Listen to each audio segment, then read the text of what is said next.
Hello दोस्तों, नमस्कार। आपका अपने YouTube channel green world publication में आपका स्वागत है। मैं आपका मैथमेटिक मेंटर प्रभात यादव। आज हम लोग एक टॉपिक लेकर आए हैं जो कि आप देख रहे हैं क्लास 10th की त्रिभुज। त्रिभुज सबसे पहले हम लोग इसके कॉन्सेप्ट को समझेंगे। जानते हैं कि एक ज्योमेट्री की कॉन्सेप्ट हम लोग स्टार्ट कर रहे हैं। अब ज्योमेट्री कॉन्सेप्ट में आप जानते हैं कि एक इतना इंपॉर्टेंट टॉपिक होते हैं, क्योंकि इसमें अगर आप फिगर नहीं ड्रा कर पा रहे हैं, अगर आप फिगर नहीं ड्रा कर पाएंगे तो इसको आप फील नहीं कर पाएंगे।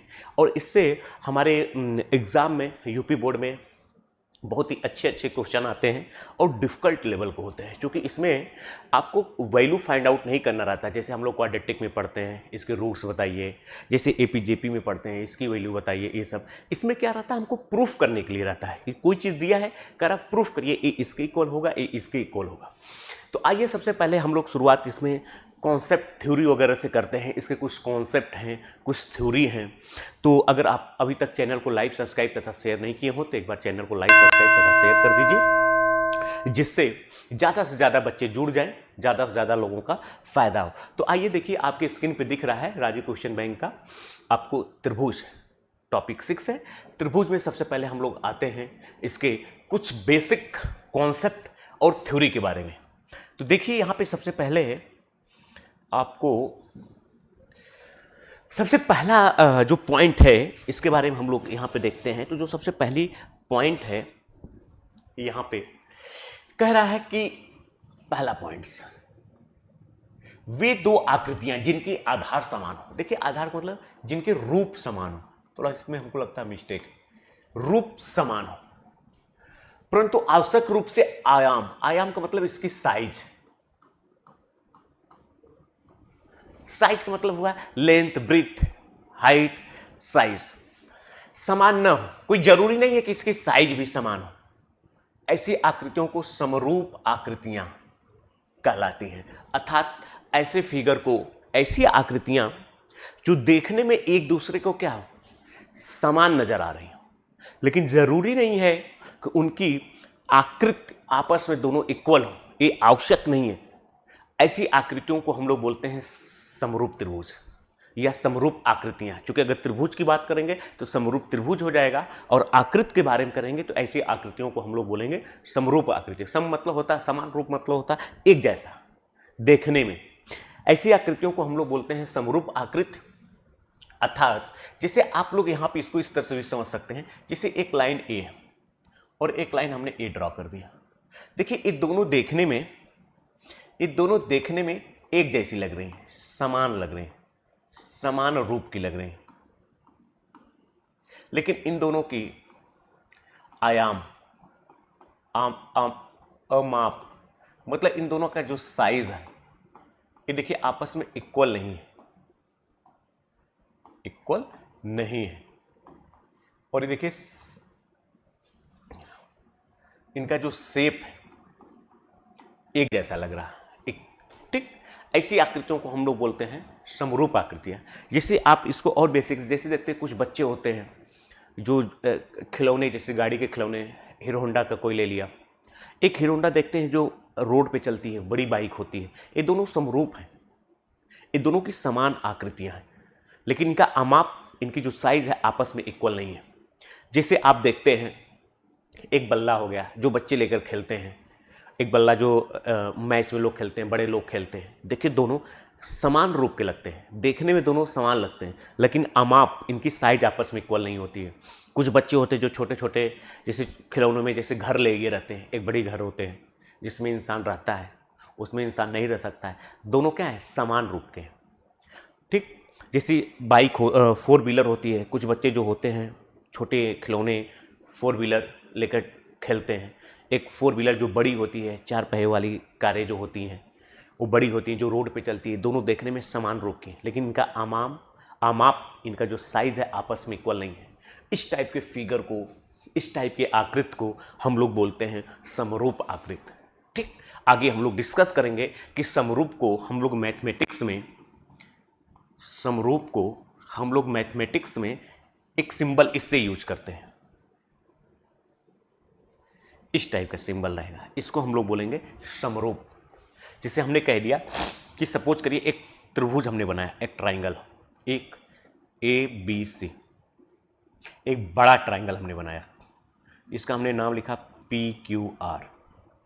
ये दोनों आपस में क्या है, समरूप है, देखने में समान लग रहे हैं, समान टाइप की इनकी आमाप, इनका अमाप जो है, आमाप, इनका जो देखिए साइज है, ये क्या है, देखिए आपको डिफरेंट नजर आ रही है, भिन्न भिन्न, अलग अलग अलग अलग। एक छोटा शीशा होता है, एक बड़ा शीशा होता है, दोनों समरूप हैं। एक छोटा सोफा होता है, एक छोटी कुर्सी होती है, एक बड़ी कुर्सी होती है, समरूप हैं। ठीक है, तो मैं समझ रहा हूं कि आप लोग यहां तक समझ रहे होंगे। तो समरूप का मतलब होता है, सिंपल सी बात होती है, समान रूप, समान आकृति। हम लोग एक दूसरे के क्या हैं, समरूप हैं। कोई जरूरी नहीं है कि जितनी लंबा आपका हाथ हो उतना लंबा मेरा हाथ हो, या आपके अगल बगल लोगों का हाथ हो। ठीक है, जिस फैमिली में रहने वाले सभी लोग क्या है, एक दूसरे के समरूप हैं। क्यों? क्योंकि देखने में समान लगते हैं, लेकिन आमाप, उनकी जो साइज है सबकी अलग अलग है। किसी की हाइट अलग है, किसी का हाथ क्या बोलते हैं, हाथ की हाइट अलग है। ठीक है, किसी के चेस्ट की हाइट अलग है, मतलब अलग अलग साइज के हैं। तो कह रहा है कि समरूप आकृतियां वो होती हैं जो देखने में समान नजर आए, लेकिन ये जरूरी नहीं है कि उनकी साइज भी आपस में क्या हो, इक्वल हो। अब एक सवाल आपके दिमाग में भी आ रहा होगा कि अगर सर इसकी साइज इक्वल हो जाए तब? तो देखिए, जो बेसिक कॉन्सेप्ट है समरूप का अर्थात समान रूप का, रूप सेम होना चाहिए, रूप समान होना चाहिए। साइज अगर इक्वल है तब भी कोई दिक्कत नहीं, इसको समरूप आप बोल सकते हैं। ठीक, लेकिन अगर साइज और शेप दोनों, मतलब रूप और उसका आमाप दोनों अगर इक्वल है, तो इसको एक नया वर्ड यूज करते हैं, जैसे कि आप क्लास 9th में पढ़े होंगे। इसको हम लोग बोलते हैं कॉन्ग्रुएंट फिगर, जिसको हिंदी में बोलते हैं सर्वांगसम। रूप भी देखने में समान हो और उनके अंग भी आपस में इक्वल हो, ऐसे फिगर को हम लोग बोलते हैं सर्वांगसम। तो ठीक है, तो मुझे समझ में आ गया कि आप लोग पहली पॉइंट्स को बहुत ही बढ़िया से समझ रहे हैं। अब हम लोग आते हैं नेक्स्ट पॉइंट की तरफ। कह रहा सभी सर्वांगसम आकृतियां समरूप होती हैं, परंतु इसका विलोम सत्य नहीं है। कह रहा है कि सर्वांगसम का मतलब ये होता है जो देखने में एक जैसा लगे और उनका आमाप, उनकी साइज भी इक्वल हो। ठीक, उसको आप बोलेंगे सर्वांगसम, कॉन्ग्रुएंट, कॉन्ग्रुएंट सर्वांगसम।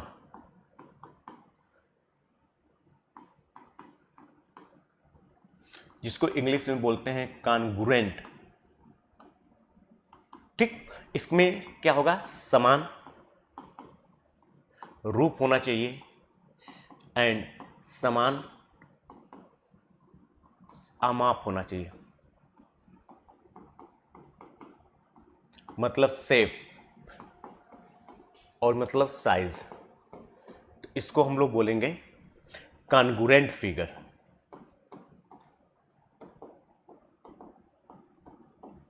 यानी कि सर्वांगसम फिगर, मतलब आकृतियां या आकृति, फिगर्स, आकृतियां। ठीक, लेकिन हमने आपको अभी यहां पे बताया कि समरूप का मतलब क्या होता है, जिसमें सिर्फ एक चीज हमको मिल जाए, उसको हम लोग बोलते हैं समरूप, समान रूप मिल जाए बस। ये तो बोनस हो गया। तो इसीलिए एवरी सर्वांगसम फिगर इज सिमिलर फिगर, मतलब समरूप फिगर, रूप आकृति।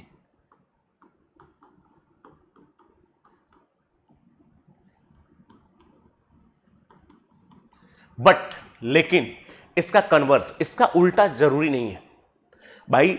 इसका मतलब देखने में अगर समरूप लग रहे हैं तो जरूर नहीं कि उसके सर्वांगसम, मतलब वो सर्वांगसम भी हो। जैसे एक छोटा बाइक जो बच्चे लेकर खेलते हैं, एक बड़ी बाइक जो लोग लेकर रोड पे चलते हैं, जिसको चलाते हैं, दोनों समान रूप की, लेकिन इनकी जरूरी, इनके आमाप क्या है, इनकी साइज अलग अलग है। तो इसको सर्वांगसम कैसे कहेंगे? हाँ, एक ही कंपनी की, एक ही मॉडल की अगर बाइक दोनों निकली है, जैसे हीरो स्प्लेंडर समझ लीजिए आप, स्प्लेंडर प्लस, कलर भी उनका सेम होना चाहिए और उनका आमाप भी सही है, सेम है। एक ही कंपनी की, एक ही कलर की अगर दो बाइक हीरो होंडा की निकल रही तो दोनों को आप सर्वांगसम बोल सकते हैं, उसको उस समरूप भी कह सकते हैं। देखने में समान लग रहा है, लेकिन आमाप सही सेम है, लेकिन साइज शेप दोनों का अलग अलग है, साइज, आकृतियां अलग अलग है, रूप अलग अलग दिख रहे हैं, तब भी उसको आप सर्वांगसम नहीं बोल सकते। तो इसका परंतु इसका विलोम सत्य नहीं है। जो इसका विलोम होगा, जो इसका मतलब उल्टा जो होगा, ये जरूरी नहीं है कि ये भी क्या हो, सही हो। तो मैं समझ रहा हूं इस तरह से आपने दोनों पॉइंट को समझ लिया।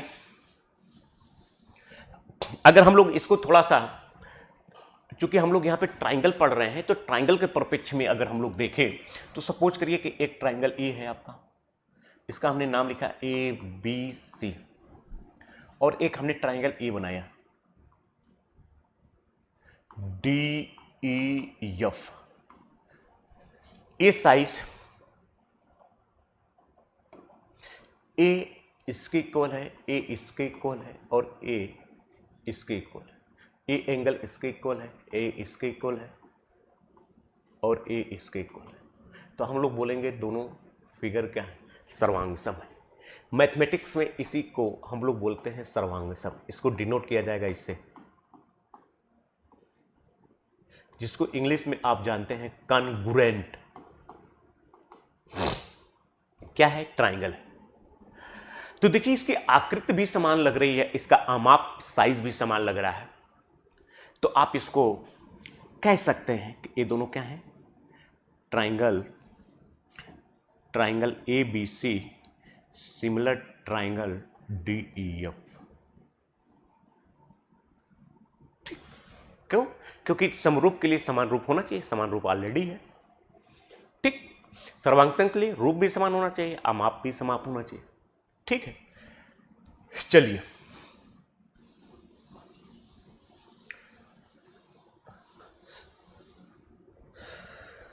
अब इसमें देखिए जो पॉइंट का थर्ड है, यानी कि फर्स्ट और सेकंड पॉइंट हम लोग ने डिस्कस कर लिया। अब आपका पॉइंट थर्ड है, करा किसी त्रिभुज का, यदि किसी त्रिभुज की एक भुजा के समांतर अन्य दो भुजाओं को भिन्न भिन्न बिंदुओं पर प्रतिच्छेद करने के लिए एक रेखा खींची जाए, तो ये अन्य दो भुजाओं को एक ही अनुपात में विभाजित करती है। देखिए जो थर्ड पॉइंट है इसका, ये बहुत ही इंपॉर्टेंट है। कह रहा है कि अगर किसी त्रिभुज में किसी एक भुजा, चूंकि किसी त्रिभुज का मतलब होता है तीन घिरी हुई बंद आकृति को हम लोग बोलते हैं त्रिभुज।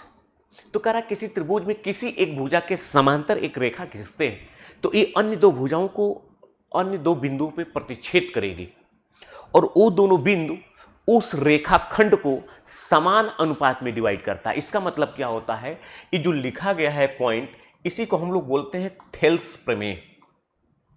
थेल्स प्रमेय ये बड़ा इंपॉर्टेंट प्रमेय। थेल्स एक मैथमेटिशियन थे। थेल्स थ्योरम, थेल्स थ्योरम क्या कहती है कि थेल्स प्रमेय ये कहती है कि कोई अगर एक ट्राइंगल एबीसी है,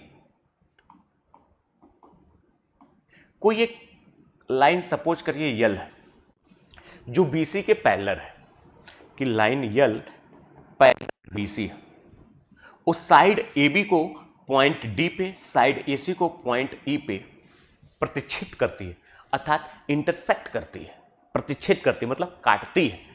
तो कह रहा है, तो थेल्स साहब ने ये बताया था कि अगर प्रतिच्छेद करती है तो ए साइड जो लिखा है आपका एडी, और चूंकि ए पॉइंट डी है, एबी को एडी और डीबी के रेशियो में इंटरनल अंत विभाजित करती है। तो कह रहा है इनका जो रेशियो होगा AD upon DB must be equal to AE upon EC.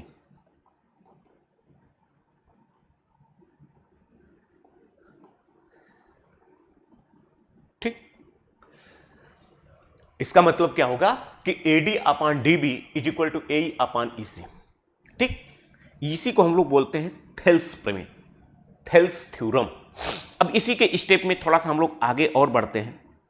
इसका अगर उल्टा भी कर देंगे, जैसे सपोज करिए कि जैसे हमने लिखा कि 1/2 इज इक्वल टू क्या होगा 2/4। ठीक है, 1/2 दोनों सेम है।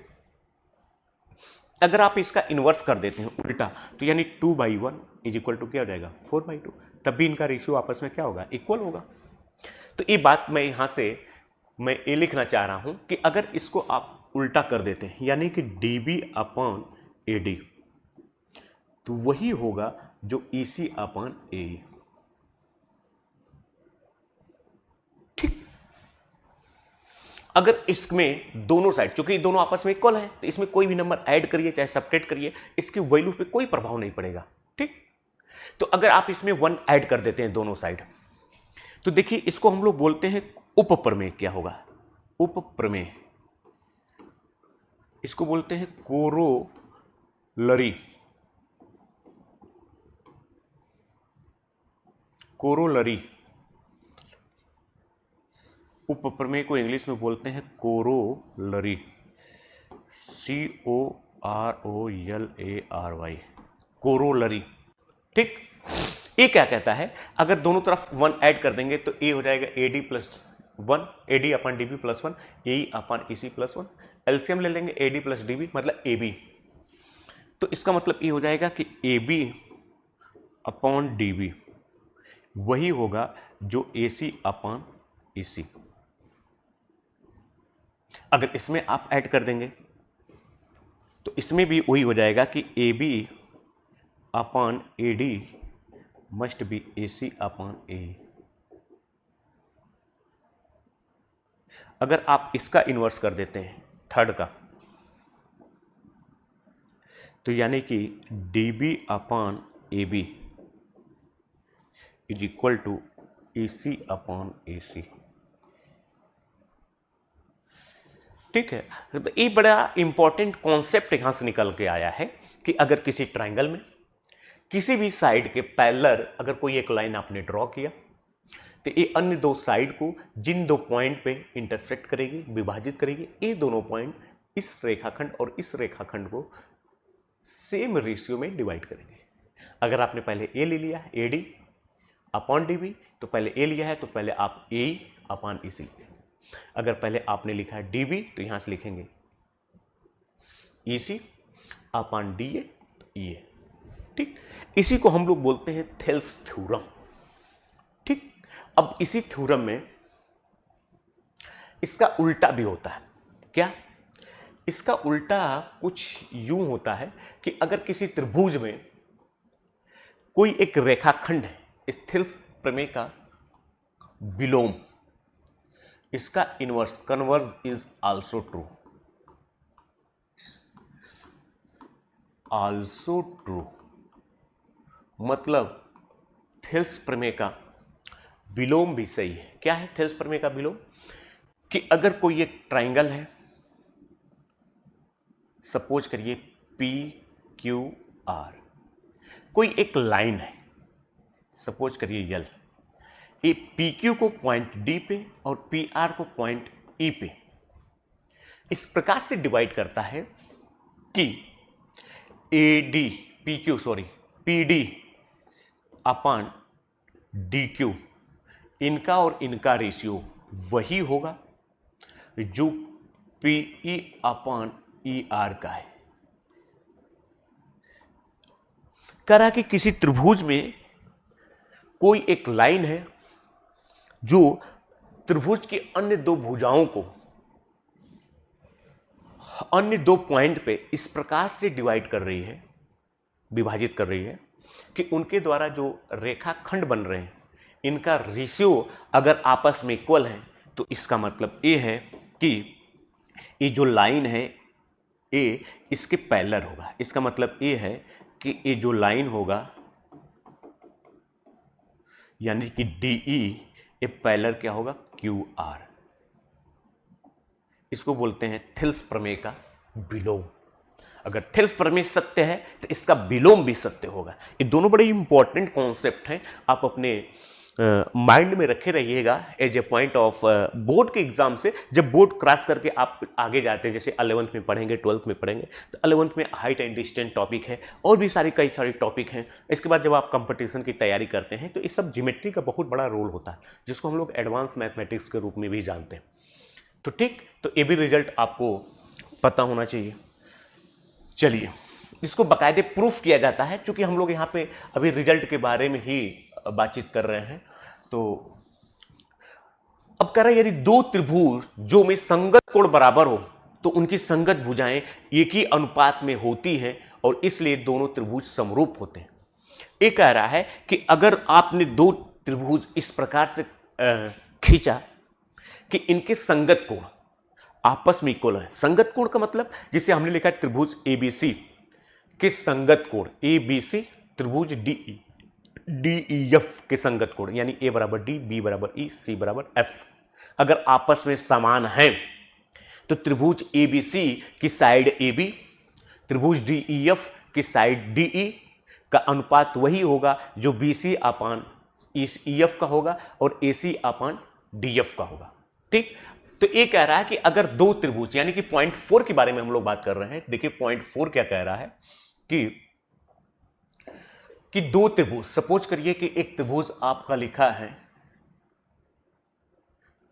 ABC और एंड एक त्रिभुज लिखा है आपका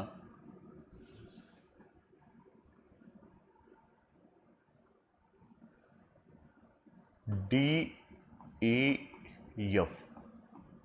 ठीक, एक त्रिभुज ABC है तथा एक त्रिभुज DEF है। ये इस प्रकार से बने हुए हैं कि इनका ए कोण इसके ए कोण के, इनका ए कोण इसके ए कोण के और इनका ए कोण, यानी कि एंगल ए बराबर एंगल डी, एंगल बी बराबर एंगल ई और एंगल सी बराबर एंगल एफ है। तो कह रहा है कि इनके त्रिभुज की अगर संगत भुजाओं का अनुपात आप निकालते हैं तो इसका मतलब क्या है कि एक गिवन डेट है, ये दिया है, गिवन डेट मतलब दिया है।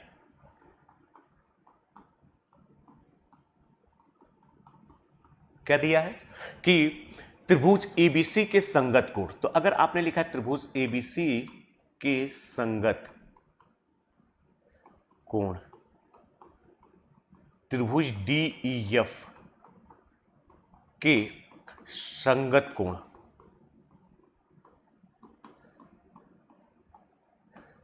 के बराबर है।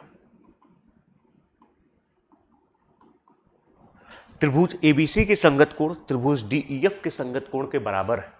इसका मतलब क्या हुआ? इसका मतलब ये हुआ कि त्रिभुज ABC में सबसे पहले आपने लिया वर्टेक्स A, तो यानी वर्टेक्स A का मतलब इसके द्वारा ए एंगल बन रहा है, यानी कि angle A is equal to अगर एंगल D है, angle B is equal to angle E है and angle C is equal to angle F है। ठीक ठीक, तो एंगल A के सामने की साइड क्या होगी BC और एंगल D के सामने की साइड क्या होगी EF। तो इसका मतलब ये है कि BC अपान EF का अनुपात वही होगा जो एंगल B के सामने साइड क्या है। अगर आपने सबसे पहले इस ट्राइंगल का ए एंगल लिया तो ये रेशियो निकालते समय हमेशा इस ट्राइंगल के एंगल को पहली प्राथमिकता होनी चाहिए, नहीं तो रेशियो चेंज हो जाएगा। इस बात को ध्यान दीजिएगा, जिस ऑर्डर में इसके वर्टेक्स को आप लेंगे उसी ऑर्डर में इसके एंगल को लेंगे और उसी ऑर्डर में इसके साइड को लेंगे। ये सब साइड मतलब भुजा को लेंगे। ठीक है, ये बड़े इंपॉर्टेंट पॉइंट्स है। ये सब छोटी छोटी गलतियां हैं जो बच्चे क्या करते हैं, कॉन्सेप्ट क्लियर ना होने की वजह से आप लोग इसमें गलत कर देते हैं, जिसके वजह से आप सही क्वेश्चन सही आंसर देने के बजाय आप उसी सही क्वेश्चन का गलत आंसर दे देते हैं, थोड़ा सा मिस कॉन्सेप्ट की वजह से। तो आइए अब देखते हैं हम लोग एंगल बी। एंगल बी के सामने क्या है, साइड AC और इसके DF, फिर इसके सामने की साइड एंगल C के AB और एंगल F के DE। कह रहा है इनका रेशियो आपस में इक्वल होगा। तो देखिए अगर किसी भी ट्राइंगल के तीनों कोण संगत, तीनों कोण आपस में इक्वल है, तो इसका मतलब दोनों ट्राइंगल को हम लोग थोड़ा सा और स्टैंडर्ड लैंग्वेज में बात करने जा रहे हैं। उसका मतलब ये हुआ कि दोनों ट्राइंगल आपस में क्या है, सिमिलर है, मतलब समरूप है। इसका मतलब हुआ सिमिलर मतलब समरूप है। जब समरूप है तो इनकी संगत भुजाओं का जो अनुपात होगा वो आपस में क्या होगा, इक्वल होगा। तो उम्मीद करते हैं कि आप लोग यहां तक बात को समझ रहे होंगे। ठीक, अगर आप लोग यहां तक बात को समझ गए तो आइए अब हम लोग आते हैं नेक्स्ट पॉइंट की तरफ।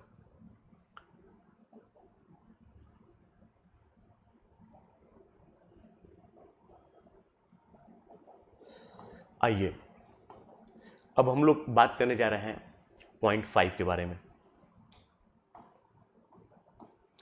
तो वहाँ पे आपने 4 पॉइंट यानी 4 कॉन्सेप्ट को समझ लिए थे। अब ये देखिए आपका कॉन्सेप्ट 5, 0.5, 0.6 और 0.7 को समझते हैं। देखिए 0.5 क्या कह रहा है, यदि दो त्रिभुजों में एक त्रिभुज के दो कोण क्रमशः दूसरे त्रिभुज के दो कोणों के बराबर हो तो दोनों त्रिभुज समरूप होते हैं। कह रहा है कि दो त्रिभुज को समरूप त्रिभुज आप तभी कह सकते हैं जब एक त्रिभुज के दो कोण असंगत दूसरे त्रिभुज के दो कोणों के इक्वल है। तो इसका मतलब कि दोनों त्रिभुज आपस में क्या है, समरूप है। अर्थात जब समरूप है तो इनकी संगत भुजाओं का अनुपात भी आपस में क्या होगा, बराबर होगा। इसका मतलब क्या कह रहा है कि अगर कोई एक त्रिभुज एबीसी है और एक त्रिभुज आपका पीक्यूआर है, ये दोनों त्रिभुज इस प्रकार से है कि एंगल बी बराबर लिखा है एंगल क्यू, एंगल सी बराबर लिखा है एंगल आर। तो कह रहा है कि त्रिभुज ए बी सी समरूप होगा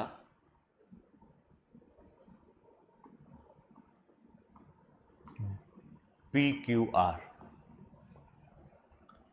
तो देखिए यहां से हम लोग एक चीज ये समझते हैं कि अगर किसी त्रिभुज के दो कोण किसी दूसरे त्रिभुज के दो कोणों के इक्वल हैं तो इसका मतलब यह है कि अगर ए एंगल इस एंगल के इक्वल है, ए एंगल इस एंगल के इक्वल है, तो मस्ट बी ए एंगल इसके इक्वल होगा। क्यों?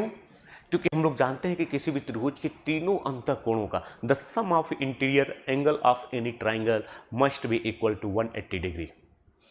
तो इफ टू एंगल्स, यदि दो एंगल्स आपस में इक्वल हैं तो 180 में से सब्ट्रैक्ट करेंगे, इसकी वैल्यू वही आएगी जो इसकी वैल्यू आएगी। इसका मतलब कि the third angle is must be same of this two triangles. तो इसका मतलब क्या हुआ कि angle A must be equal to D because the sum of interior angle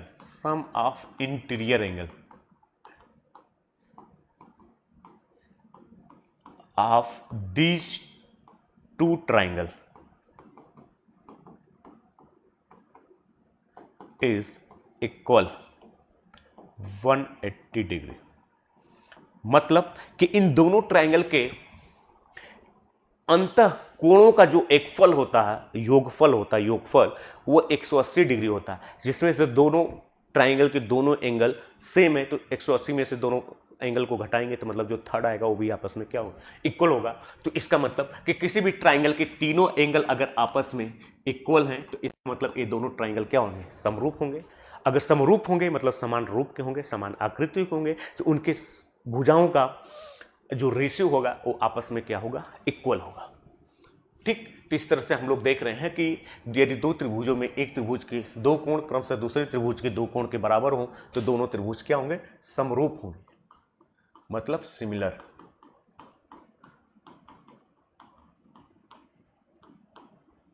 ठीक, अब पॉइंट 6 क्या कह रहा है, यदि एक रेखा किसी त्रिभुज की दो भुजाओं को एक ही अनुपात में विभाजित करे तो यह रेखा तीसरी भुजा के समांतर होती है।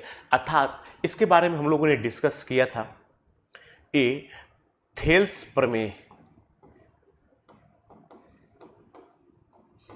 की विलोम प्रमेय है।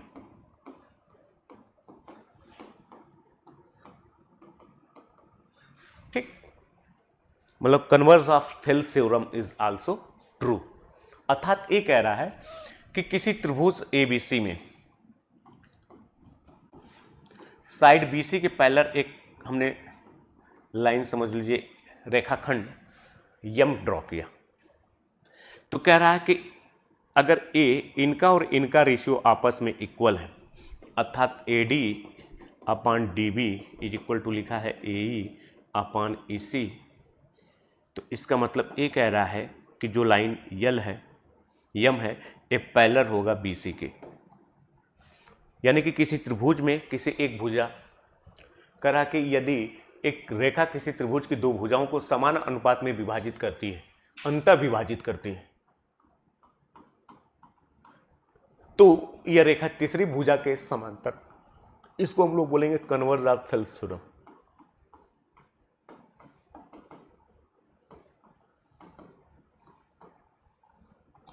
मतलब थेल्स थ्योरम का क्या है, विलोम है, जो कि इसको हमने पहले भी डिस्कस किया था। थोड़ा सा अगर आप लोग ध्यान देंगे तो। ठीक, आइए नेक्स्ट पॉइंट की तरफ चलते हैं। तो कह रहे यदि नेक्स्ट पॉइंट 7 वाला क्या कह रहा है, नेक्स्ट पॉइंट 7 कह रहा है कि भुजाओं की समान संख्या वाले दो बहुभुज समरूप होते हैं यदि उनके संगत कोण बराबर हो,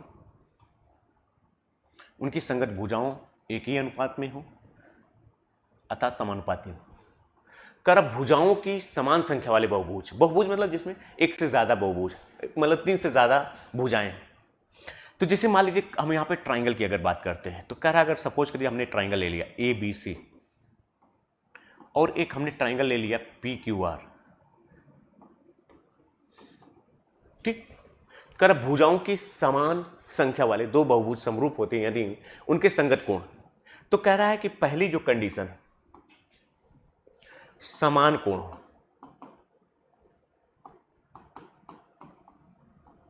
सेम एंगल, और दूसरी पॉइंट की बात कर रहा है समान अनुपात में उनकी भुजाएं हैं।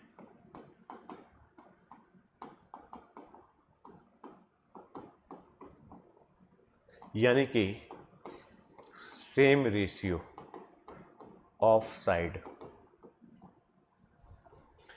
ठीक, तो इधर देखिए ये दोनों त्रिभुज क्या होंगे, समरूप होंगे, समान आकृति के होंगे।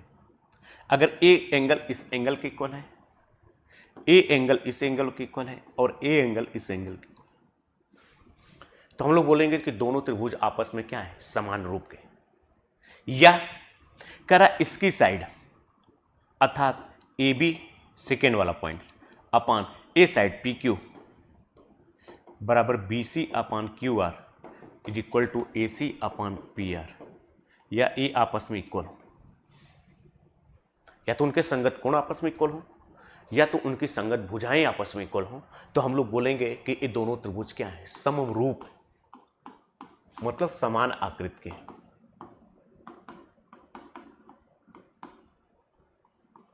ठीक,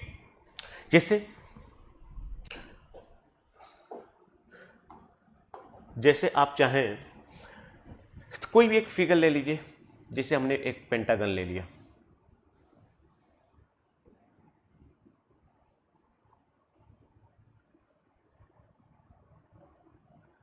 पंचभुज ए बी सी डी ई। एक हमने और पंचभुज ले लिया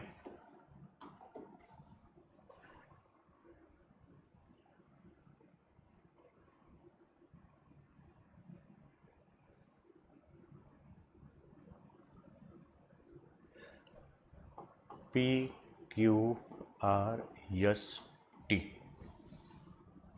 ठीक, अब ये कह रहा है सपोज करिए कि इसका ए एंगल इसके इक्वल हो, इसका ए एंगल इसके इक्वल हो, ए एंगल इसके इक्वल हो और ए एंगल इसके इक्वल हो और ए एंगल इसके इक्वल हो, तब भी ये दोनों त्रिभुज क्या होंगे, यानी ये दोनों आकृतियां, दोनों पंचभुज क्या होंगे, आपस में समान होंगे।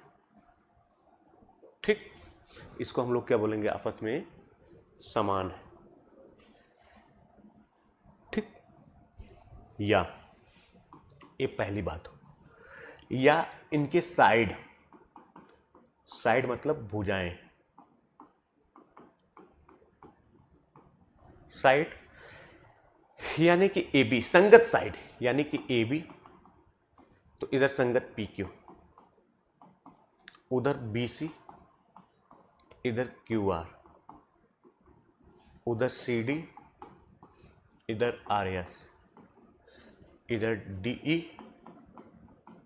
इधर एस टी, उधर ए ई, इधर हो जाएगा पी टी। या इनकी संगत भुजाओं का ए अनुपात आपस में इक्वल है, तब भी लिख सकते हैं कि दोनों ट्राइंगल क्या है, सिमिलर। तब भी हम लोग बोल सकते हैं कि दोनों ट्राइंगल क्या हैं, दोनों फिगर क्या हैं, सिमिलर है। तो अब सिमिलर का एक मोटा मोटा सिंपल सी बात आप अपने दिमाग में लिख लीजिएगा जो देखने में क्या हो, एक जैसा। ठीक, आइए नेक्स्ट 2 पॉइंट पे डिस्कस करते हैं। ये जो नेक्स्ट 2 पॉइंट हैं आज हमारे ट्राइंगल के कॉन्सेप्ट के 2 लास्ट पॉइंट हैं। इसके बाद आप लोग नेक्स्ट वीडियो में देखेंगे, हम लोग बात करेंगे बहुविकल्पी और अतिलघु उत्तरी प्रश्नों के बारे में। करें 2 त्रिभुजों में संगत भुजाएं एक ही अनुपात में हो तो उनके संगत कोण बराबर होते हैं और इसलिए दोनों त्रिभुज समरूप होते हैं। ये जो पॉइंट कह रहा है कि अगर 2 त्रिभुज हैं, सपोज करिए कि एक लिखा है आपका ABC और एक त्रिभुज आपका लिखा है PQR। करा इन दोनों त्रिभुजों की अगर संगत भुजाएं अर्थात AB अपान PQ वही है जो BC upon QR is equal to AC upon PR।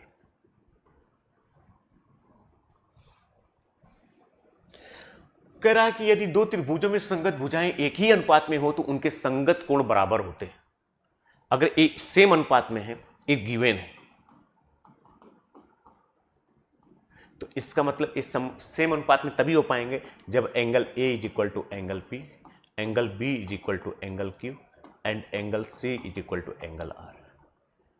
अब किसी त्रिभुज के तीनों संगत कोण अगर आपस में इक्वल हैं तो इसका मतलब कि त्रिभुज ABC ये समरूप होगा त्रिभुज PQR।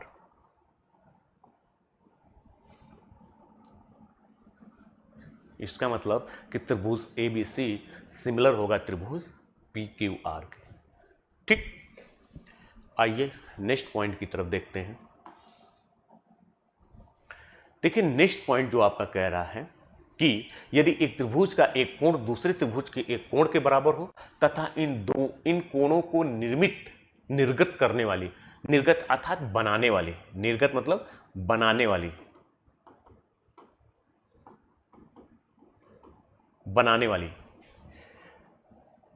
निर्गत करने वाली भुजाएं एक ही अनुपात में हो तो दोनों त्रिभुज समरूप होते हैं। कह रहा है कि 2 त्रिभुज समरूप कैसे होंगे, इसके कुछ बेसिक पैरामीटर, इसके बेसिक कुछ ज्योमेट्रिकल कॉन्सेप्ट हैं। कह रहा है कि अगर किसी त्रिभुज के 2 कोण आपस में इक्वल हो, किसी त्रिभुज के किसी 2 त्रिभुजों में किसी एक त्रिभुज का एक कोण दूसरे त्रिभुज के दूसरे कोण, संगत दूसरे कोण के इक्वल है तथा इन दोनों त्रिभुज को बनाने वाली जो दोनों भुजाएं हैं अगर उनका अनुपात भी अगर आपस में इक्वल है तो इसका मतलब दोनों त्रिभुज क्या होंगे, समान रूप के होंगे, समान रूप के होंगे, दैट मीन्स सिमिलर। सपोज करिए कि एक ट्राइंगल लिखा है आपका ABC और एक ट्राइंगल लिखा है PQR।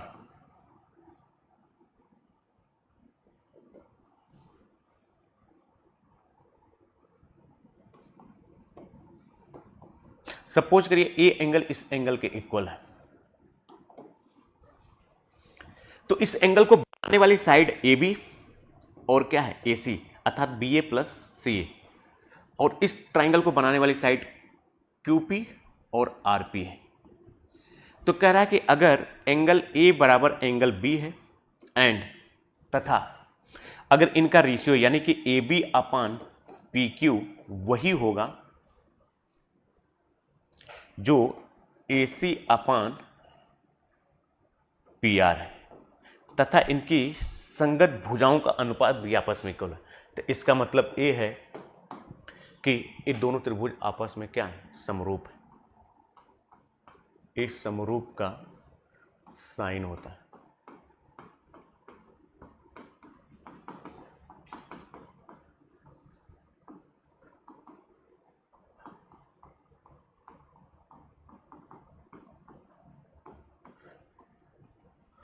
अर्थात दोनों त्रिभुज आपस में क्या होंगे, समान रूप के होंगे, अर्थात दोनों त्रिभुज क्या होंगे,